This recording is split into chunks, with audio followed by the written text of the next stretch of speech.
Hello, everybody. I wanted to take today to open the light and shed mine a little bit with you. I chose a couple short readings from three different books, just because I feel there's some joy in the Trinity and to provide some offers to you of where you might find some inspiration in these days of they're so challenging. One of the books is called Into the Wild, and it's a short reading in here from the beginning of a chapter on Ann Arbor. I'd like to also sort of pre-pose the concept that as we perceive ourselves and as we perceive the rainbow spirits that are talking today, we know there are three parts to the rainbow, right? There's the source of the light, that which fragments the light, and then the source and the place in which the light lands. So it's a chance for us to be, or to see ourselves as either of those three, or perhaps three together. So that's why I chose three books, three stories, and three different short readings. This first one goes like this. No man ever followed his genius till it misled him. Though the results were bodily weakness, yes, perhaps no one can say that the consequences were to be regretted. For those who are life in conformity to higher principles, and the day and the night are such that you greet them with joy, and life emits a fragrance like flowers and sweet-scented herbs, is more elastic, more starry, more immortal than is your success. All nature is your congratulation, and you have caused momentarily to bless yourself. The greatest gains and values are farthest from being appreciated. We easily come to doubt if they exist. We soon forget them. They are the highest reality, however.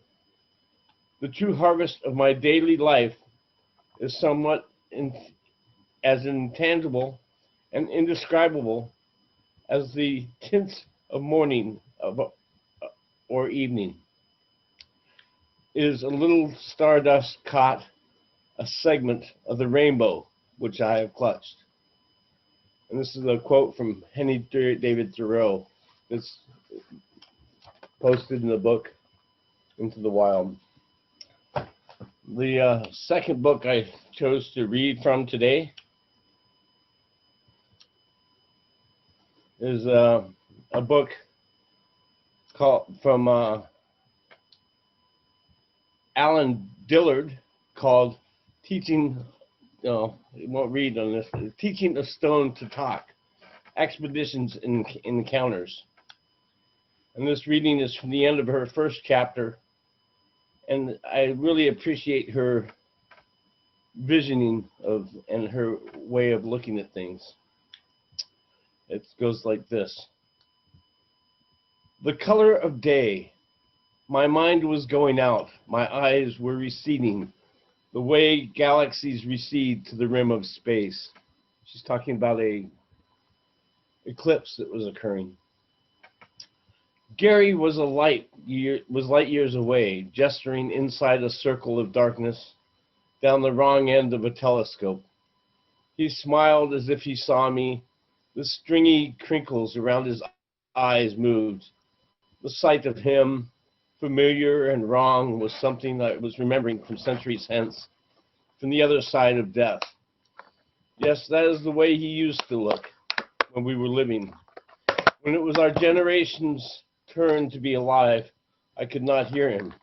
The wind was too loud. Behind him, the sun was going. We had all started down a chute of time. At first, it was pleasant.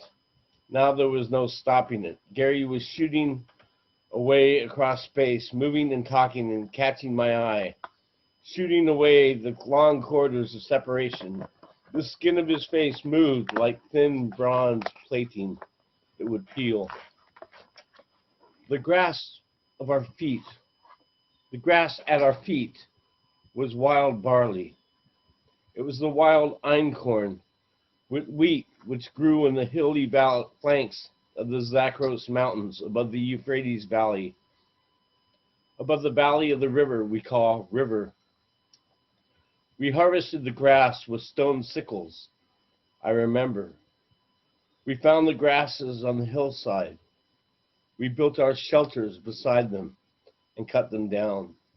That is how he used to look then.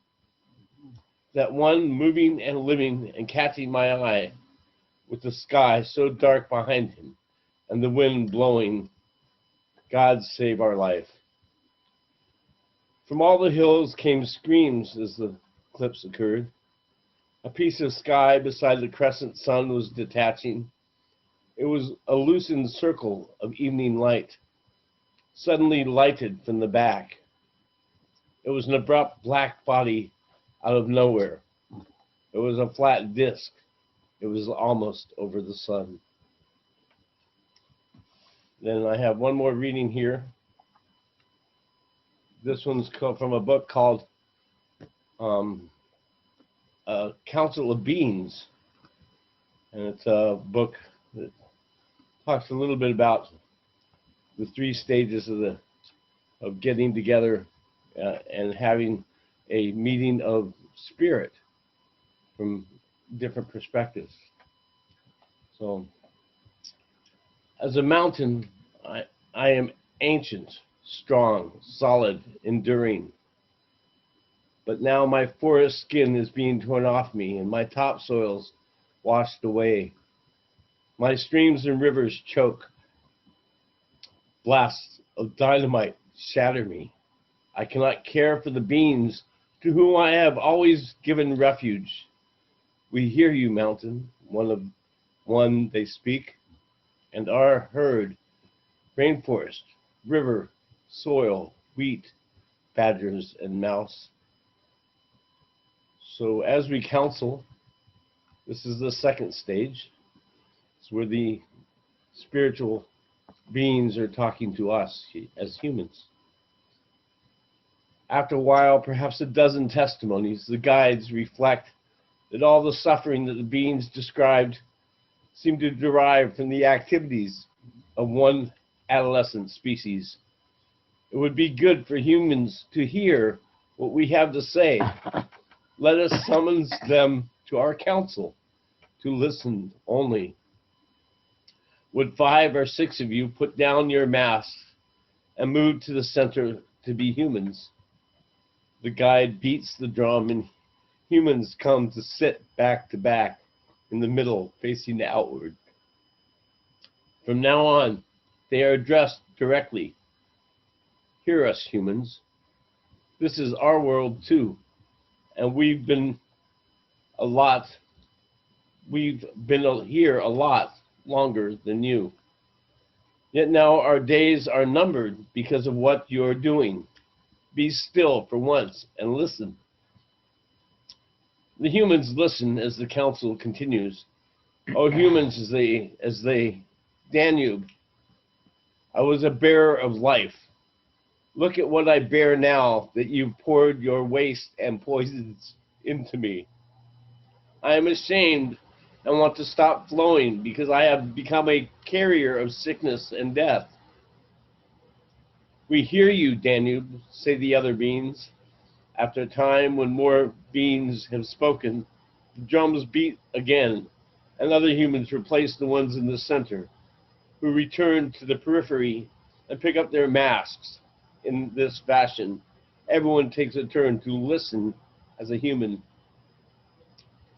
When all the beings have had a chance to address the humans and call them to account, a major shift occurs. The guide may reflect. For all their machines and apparent power, the humans now are frightened. They feel overwhelmed by the momentum of the forces that have unleashed. It does not serve our survival for them to panic or give up, for truly our lives are in their hands. If they can awaken to the place in the web of life, they will change their ways. What strengths and gifts can each of us give them to help them now? So those are the 3 books that I've offered today: Into the Wild, Teaching a Stone to Talk, and A Council of Beings. So my reading is completed. I just wanted to share one more sort of a book, just briefly, a title of a book about a statue of a person that my father made a statue and attributed it to a woman called Sally Belfridge, who was a communist, and her family was kicked out of the country back in the 50s. And it's a book called Un-American Activities by Sally Belfridge. In tribute to my father, I thought I'd bring that to light today too. God bless.